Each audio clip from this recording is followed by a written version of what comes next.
Hello and welcome to this lecture on string methods and formatted strings in Python. So in the previous lecture, we've learned about how to format a string by embedding values using placeholders. So let me introduce you to a new way to do string formatting in Python. It is called fstring. This new way of formatting strings is very concise and convenient because it lets you use embedded Python values and even expressions inside the string.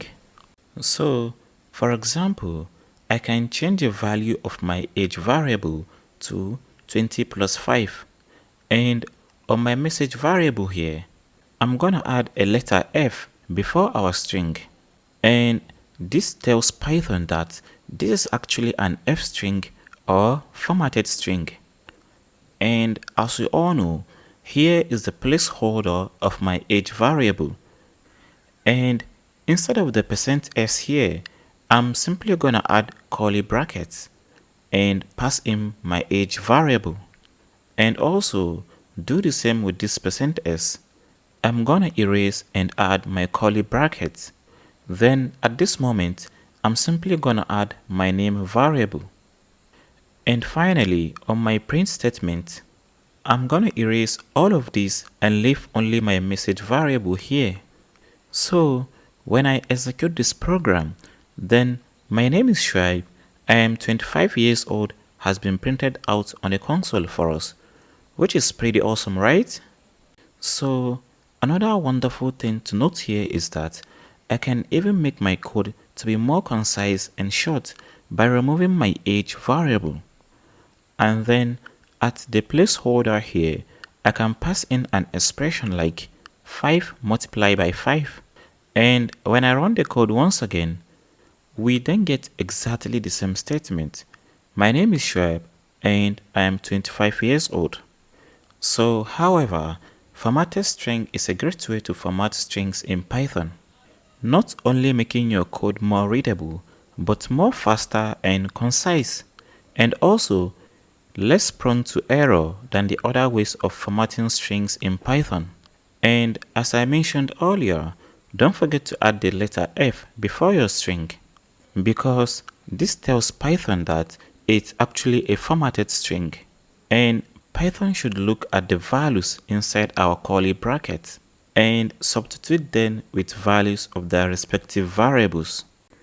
So now, let's talk about string methods in Python. These are useful built-in functions that allows us to manipulate strings in Python programming. For example, when I create a new variable called txt and set its value to the string welcome to Softlinks, and when I say print and then in between the parentheses, I can call the len function. So in Python, we use the len function to count the number of characters in a string. So once again, in between the parentheses of the len function, I can pass in my txt variable. And when I run my program, then we get to see that the number of characters, which is 20, has been printed out on the console for us. But one thing to note here is that the len function is not only limited to strings. So later in the course, we're going to be exploring how to use the len function to other data types in Python. So however, in Python programming, we have quite a few other functions that are just specific to strings. So to illustrate, I can remove the len function and then when I type txt, then dots. So we see all the functions in Python that are available and also specific to strings.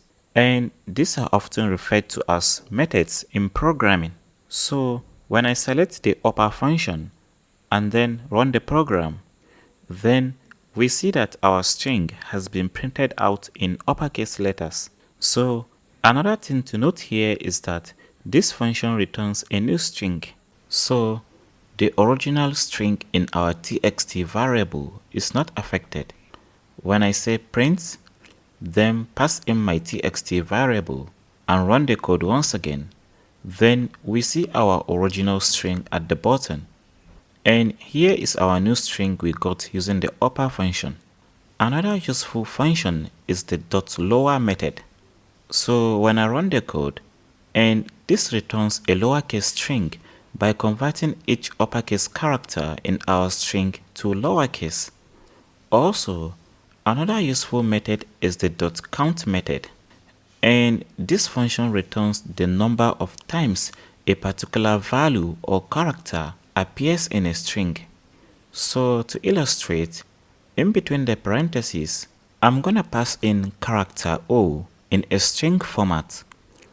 And then when I run the code, then we get to see that the letter O appears 3 times in our string, "Welcome to Softlinks."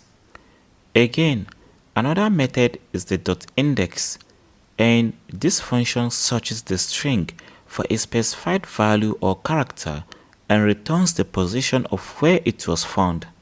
So for example, I can pass in the letter I. And lastly, we also have the .replace method, and this function is often used to replace characters in strings with another kind of character or value. So for example, I can replace the letter O, comma, then with the letter I in our string. And when I run the code, then we get to see that .index function returns the position where our letter I is located in our string, which is 16. And also, we can see that the replace function also returns our string while replacing the letter O with the letter I. So, as I mentioned earlier, this is actually a new string, and our original string in the txt variable is not affected. So, this wraps up our tutorial on string methods in Python. So, be sure to try out other methods regarding strings as well. And also, check out the Python documentation for more information regarding those functions. And in the next lecture, I'm going to be introducing you to collection of data in Python, which comprises of lists, arrays, and so on. So have a nice day, and I'll see you in the next lecture. Take care.